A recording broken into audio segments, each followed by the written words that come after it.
Bonjour l'Église du Seigneur. L'Église que le Seigneur tant aimée, l'Église lequel Dieu a choisi son Fils unique, afin qu'il puisse l'envoyer dans ce monde et que quiconque croit en lui ne périsse pas, mais qu'il ait la vie éternelle. C'est ce Dieu dont nous sommes réunis ce matin pour nous entretenir au sujet de son amour qu'il manifeste envers nous. Ce Dieu créateur, mes bien-aimés, quel que soit notre nature, quel que soit le niveau de notre péché, quelles que soient les failles que nous pouvons commettre, mes bien-aimés, c'est nous reconnaissant que nous sommes des fautifs. Nous retournons vers lui. Il est un Dieu qui guérit, un Dieu qui restaure, un Dieu qui transforme. Car pour tout ce qu'il est la Bible, chacun de nous a entendu parler de Saul de Tarse. Il lui a fallu 3 jours pour transformer Saul de Tarse, pour devenir Paul. S'il l'a fait à Paul, lui qui était criminel, sanguinaire, assassin, Dieu l'a transformé. Paul est devenu aujourd'hui celui qui édifie encore le corps de Christ que nous sommes. Alors, ce Dieu aussi est capable de te transformer, d'échanger ta nature pour que tu deviennes aussi quelqu'un qui sera positif dans la société, quelqu'un dont les gens vont parler de toi positivement, non négativement. Nous sommes, ce Dieu nous fait grâce encore ce matin par la force et la santé qu'il nous donne, à travers la compassion, la miséricorde qu'il nous renouvelle encore ce matin. Nous venons nous entretenir au sujet de l'amour qu'il manifeste envers nous. C'est un Dieu qui nous a créés, mes bien-aimés. Il connaît la manière dont nous avons été créés. Si nous avons du mal à nous retrouver nous-mêmes, retournons vers lui de tous nos cœurs, de tous nos âmes, car il a toutes les pièces nécessaires pour transformer notre incrédulité, notre désobéissance, nos failles, nos faiblesses. Il va nous relever, nous pourrons être aussi des gens qui pourront glorifier ce Dieu. Car, mes bien-aimés, on doit se dire nous-mêmes, je ne suis pas venu dans ce monde pour entendre les autres qui glorifient ce Dieu dans leur vie ici-bas. Je dois faire partie de ces héros également qui, au travers de leur vie, Dieu s'est révélé aux autres et Dieu a été glorifié dans l'ensemble dans la vie des autres. Alors nous sommes là, mes bien-aimés, pour chercher les voies et moyens qui pourront nous amener à s'approcher plus proche de ce Dieu, qu'il fasse de nous des instruments de justice pour sa gloire. Amen. Alors nous allons parler le soin que Dieu porte vers nous pour nous manifester son amour et que nous pourrons vraiment retrouver la vraie identité que Dieu nous a créée. Là, nous allons méditer dans le livre de Osée, chapitre 14. Amen. Nous sommes dans le livre de Osée, chapitre 14, à partir du verset 2 à 10. Seigneur, le premier verset plutôt, jusqu'à 10. Le Seigneur nous dit ici dans sa parole. Israël, reviens à l'Éternel ton Dieu, car tu es tombé par ton iniquité. Apporte avec vous des paroles et revenez à l'Éternel, dis-lui, pardonne toutes nos iniquités et reçois-nous favorablement, nous t'offrirons au milieu des taureaux l'hommage de nos lèvres. La Syrie ne nous sauvera pas, nous ne monterons pas sur des chevaux et nous ne dirons plus à l'ouvrage de nos mains notre Dieu. Car c'est auprès de toi que l'orphelin trouve compassion. Je réparerai leurs iniquités, les infidélités plutôt. J'aurai pour eux un amour sincère, car ma colère s'est détournée d'eux. Je serai comme la rosée pour Israël, il fleurira comme le lit, et il poussera des racines comme le Liban. Ses rameaux s'étendront, il aura la magnificence de l'olivier et les parfums de Liban. Ils reviendront s'asseoir à son ombre, ils redonneront la vie au froment. et ils fleuriront comme la vigne. Ils auront la renommée du vin du Liban. Éphraïm, qu'ai-je à faire encore avec les idoles? Je l'exorcerai, je le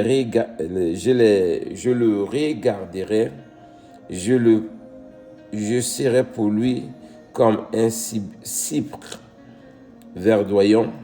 C'est de moi que tu recevras ton fruit. Que celui qui est sage prenne garde à ces choses, que celui qui est intelligent les comprenne, car les voies de l'Éternel sont droites. Les justes y marcheront, mais les rebelles y tomberont. Parole du Seigneur. Amen. Notre Dieu, mes bien-aimés, est en train de nous toucher. Cette parole, mes bien-aimés, elle va au cœur de nous. Elle touche. Elle va profondément au fond de nos cœurs. Elle démontre l'amour, la main tendue de Dieu qui tend vers nous pour nous restaurer. Il nous dit bien, Israël, reviens à l'Éternel ton Dieu, car tu es tombé par ton iniquité. Nous sommes tombés loin de Dieu à cause de nos fautes, à cause de nos transgressions, à cause de notre désobéissance, à cause de nos rébellions. Mais ce matin, ce Dieu interpelle encore notre conscience pour revenir à lui. Revenir vers lui parce que nous reconnaissons que nous avons failli. D'élever nos voix encore vers lui, d'apporter avec nous des paroles et revenons à l'Éternel pour lui dire de nous pardonner de toutes nos iniquités. Qu'il nous reçoive favorablement. Nous l'offrirons au lieu des taureaux, l'hommage de nos lèvres, c'est-à-dire la louange et l'adoration, les prières de supplication, tout cela, c'est ça. Aujourd'hui, nous crions, rien ne bouge. C'est comme si Dieu nous a tendu des oreilles. Ses oreilles sont bouchées. Il nous dit ici, non, les oreilles de l'Éternel ne sont pas sûres pour entendre nos prières. Mais au contraire, ce sont nos iniquités qui mettent une barrière entre nous et lui. À cause de nos péchés, à cause de nos transgressions, nos bouches sont souillées. Mais bien aimé, lorsque nous déclenchons des paroles, nous ouvrons la bouche pour parler, l'Éternel tourne son regard parce que la parole sort avec l'odeur de l'iniquité. Dieu ne supporte pas cela. Tant qu'il n'y a pas la repentance sincère, mes bien-aimés, nos prières ne pourront pas monter. Amen. Notre Dieu est merveilleux, notre Dieu nous aime.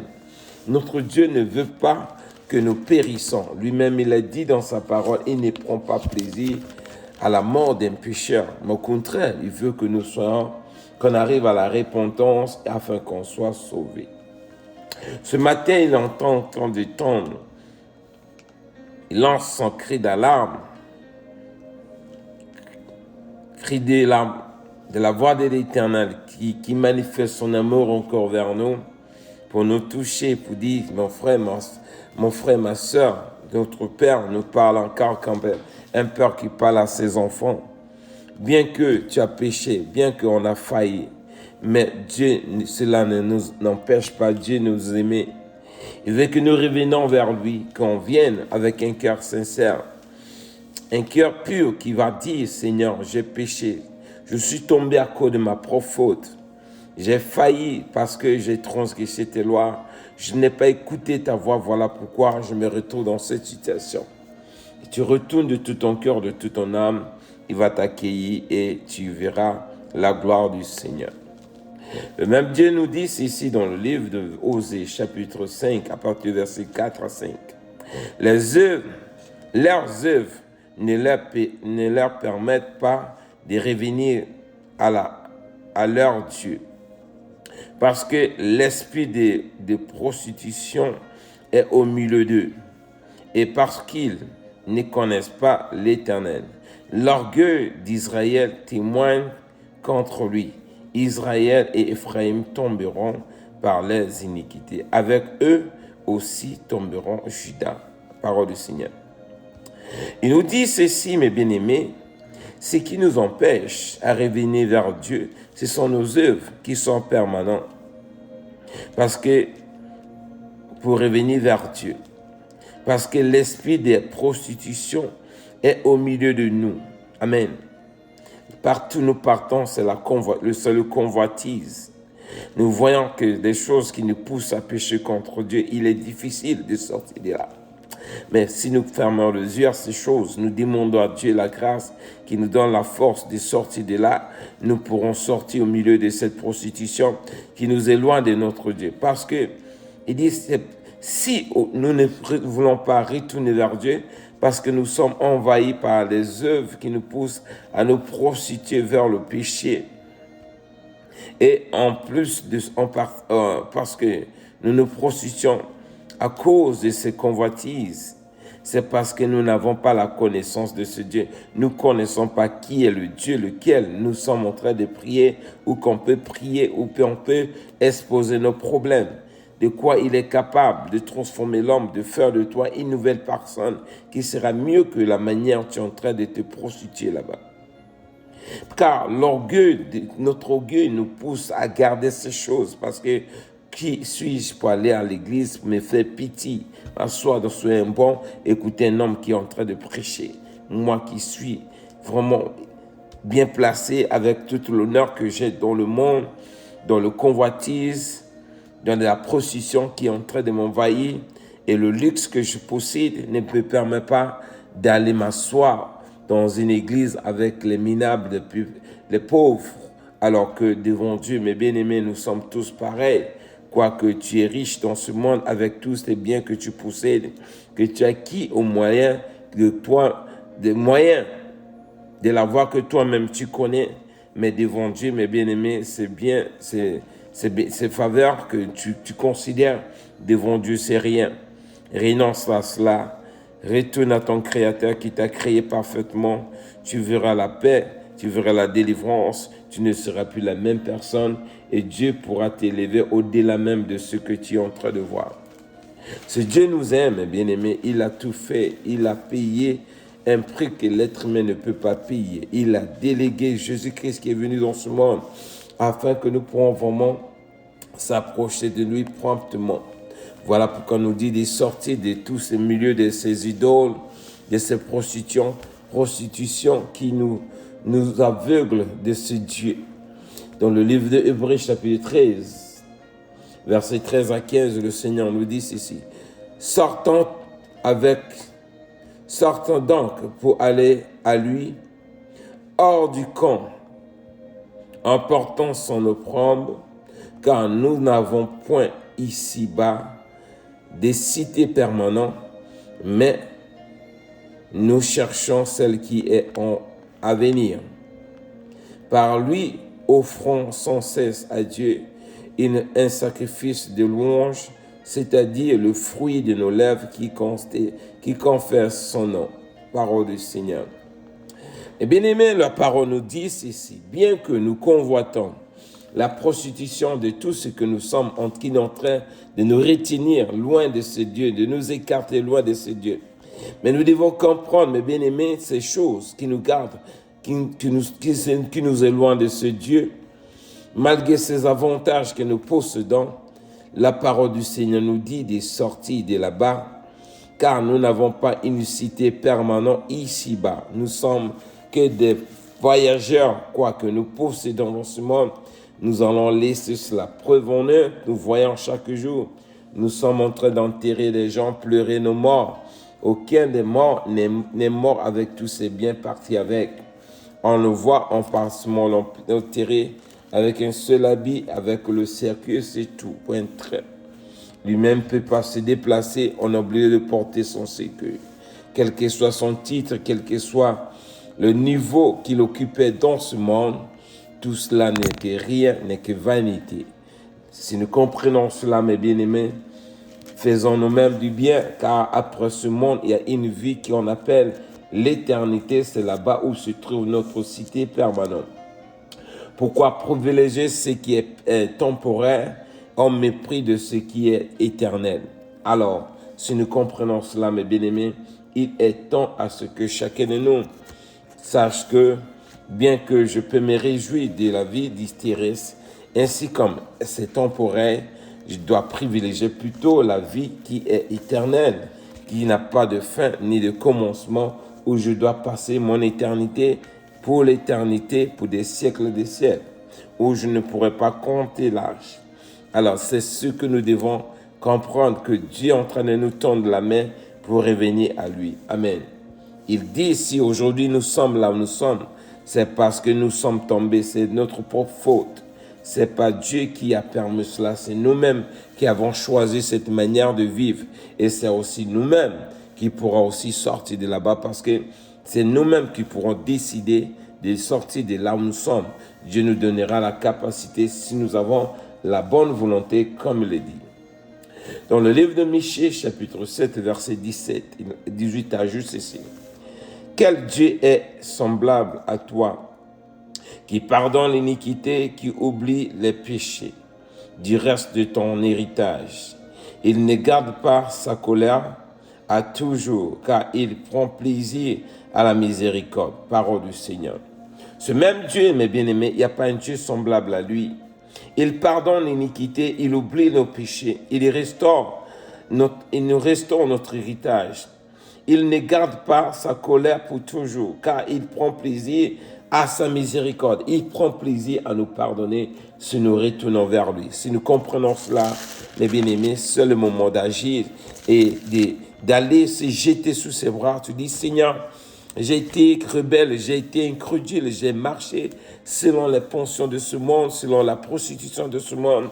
Je me suis écarté de toi, mais aujourd'hui, je vais me jeter sous tes bras. Traite-moi selon ta volonté, selon ta rigueur. Je suis là prêt à encaisser quoi que ce soit, parce que je sais que je suis coupable. En agissant de cette manière, mon frère, ma soeur, Dieu qui est bon, Dieu qui est juste bon, il va te relever, il va essuyer tes larmes, il va te restaurer, tu ne seras plus la même personne, parce que c'est un Dieu miséricordieux. Il nous dit encore ceci dans le livre de Psaume 68, à partir du verset 5 à 6, le Seigneur ajoute ceci. Chantez à Dieu, célébrons son nom, fouillons le chemin de celui qui s'avance à travers les plaines. L'Éternel est son nom, réjouissez-vous devant lui. Le Père des orphelins, le défenseur des veuves, c'est Dieu dans sa demeure sainte. Et verset 7, Dieu donne à une famille à ceux qui étaient abandonnés, et il délivre les captifs de leur rang. Il délivre les captifs et les rend heureux. Les rebelles seuls habitent des lieux arides. Amen. Ce Dieu, c'est un Dieu bon. Il nous dit, nous devons chanter, le célébrer, parce que c'est un Dieu qui est bon. Maintenant, au chemin de sa rencontre, car l'Éternel est son nom. Nous devons nous réjouir devant lui. Il est le Père des orphelins, le défenseur des veuves. C'est le Dieu dans sa demeure sainte. Dieu donne une famille à ceux qui étaient abandonnés. Toi qui se dis abandonné, si tu reviens à Dieu, Dieu va te donner une famille. Il va te restaurer ta vie. Tu seras plus seul. Tu verras l'amour de ce Dieu qui va se manifester envers toi. Tu comprendras que ce Dieu est un Dieu vraiment véritable Dieu. Car il n'est pas comme le Dieu que les hommes adorent. Le Dieu fait de main de l'homme ne sauve pas, ne délivre pas. Mais l'Éternel seul, c'est lui qui délivre.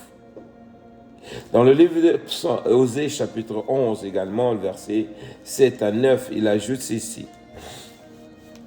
Mon peuple est enclin et s'éloigne de moi. On les rappelle vers le Très-Haut, mais aucun d'eux ne l'exacte. Que ferai-je de toi, Ephraïm? Dois-je te livrer, Israël? Te traiterai-je comme Adama? Te trônerai-je semblable à Tséboïm? Mon cœur s'agite au-dedans de moi. Toutes mes compassions sont émues. Je n'agirai pas selon ma ardente colère. Je renonce à détruire Éphraïm, car je suis Dieu et non pas un homme. Je suis saint au milieu de toi. Je ne viendrai pas avec colère, parole du Seigneur. Voici encore une autre parole, mes bien-aimés, que Dieu est en train de s'alarmer. Il est en train vraiment, son cœur en train vraiment de gémir pour voir comment nous sommes en train de s'éloigner de lui, alors qu'il est en train de tendre sa main pour nous rapprocher de lui. Retournons vers l'Éternel des armées, mes bien-aimés. Nous serons restaurés, mes bien-aimés. Ces bénédictions sont pour nous, mais à condition que nous retournons vers lui de tous nos cœurs, de tous nos âmes. Dieu est un Dieu bon, il est un Dieu merveilleux, comme il le dit lui-même, un Dieu de compassion. Il est mu de compassion pour nous, mes bien-aimés. Il dit, n'agira pas selon sa ardente colère. Il va renoncer de nous détruire, car il est un Dieu, mais non pas un homme. C'est l'homme qui venge lorsque tu lui fais le mal. Il ne pardonne pas. Il veut vraiment te rendre le mal. Mais Dieu, il nous dit ici ce matin, c'est un Dieu miséricordieux, lent à la colère, riche en bonté. Il va pas nous châtier selon le sort qui nous est réservé. Mais au contraire, il veut nous voir être délivrés de la situation, de la solitude là où nous sommes. Si nous revenons à lui de tous nos cœurs, de tous nos âmes, il nous accueillera sur ses bras d'amour. Nous ne serons plus les mêmes personnes. Dans le livre de Sophonie, chapitre 3, dans le verset 17 à 19, il ajoute également ceci. L'Éternel, ton Dieu, est au milieu de toi comme un héros qui sauve. Il fera de toi sa plus grande joie. Il gardera le silence dans son amour. Il aura pour toi des transports d'allégresse. Je rassemblerai ceux qui sont dans la tristesse, loin des fêtes solennelles, ceux qui sont sortis de ton sein, l'opprobre pèse sur eux. Mais voici, en ce temps-là, j'agirai contre tous les oppresseurs, je délivrerai les boiteux et je recueillerai ceux qui ont été chassés. Je ferai d'eux un sujet de louange et de gloire dans tout le pays où ils se sont en opprobre. Parole du Seigneur. C'est fort, mes bien-aimés. L'Éternel des armées, il est au milieu de nous. C'est un héros qui sauve, mes bien-aimés. Il fera de nous sa plus grande joie. Il nous gardera le silence dans son amour. Il aura pour nous de transport, d'allégresse. Il nous rassemblera. Ceux qui sont dans la tristesse, loin des fêtes solennelles, toi qui les autres sont en train de fêter, toi tu ne peux pas parce que tu as été rejeté, ta situation, ça ne va pas. Ceux qui sont sortis de son sein, l'opprobre pèse sur eux. Voici, nous promet dans le verset 19, voici, en ce temps-là, j'agirai contre tous tes oppresseurs, ceux qui t'oppriment, malgré que tu as été rejeté à cause de l'opprobre qui pesait sous toi, à cause de ton iniquité, tu as été livré aux mains de tes ennemis. Mais Dieu nous dit ici, ceux qui nous oppressaient, ceux qui nous opprimaient à cause de nos iniquités, Dieu viendra nous délivrer, de livrer et boiter, et ils seront recueillis. Et tous ceux qui étaient chassés, il fera d'un sujet de louange et de gloire dans tout son pays, dans tout le pays où ils sont en opprobre. Amen. Donc, quel que soit l'endroit où tu te trouves, Dieu t'appelle à revenir vers lui. Tu recevras le cadeau qu'il donne à ses enfants, quand même peur qu'il offre les meilleurs cadeaux à ses enfants. Et Dieu nous vous offrira des beaux cadeaux et une vie vraiment précieuse qui sera contraire.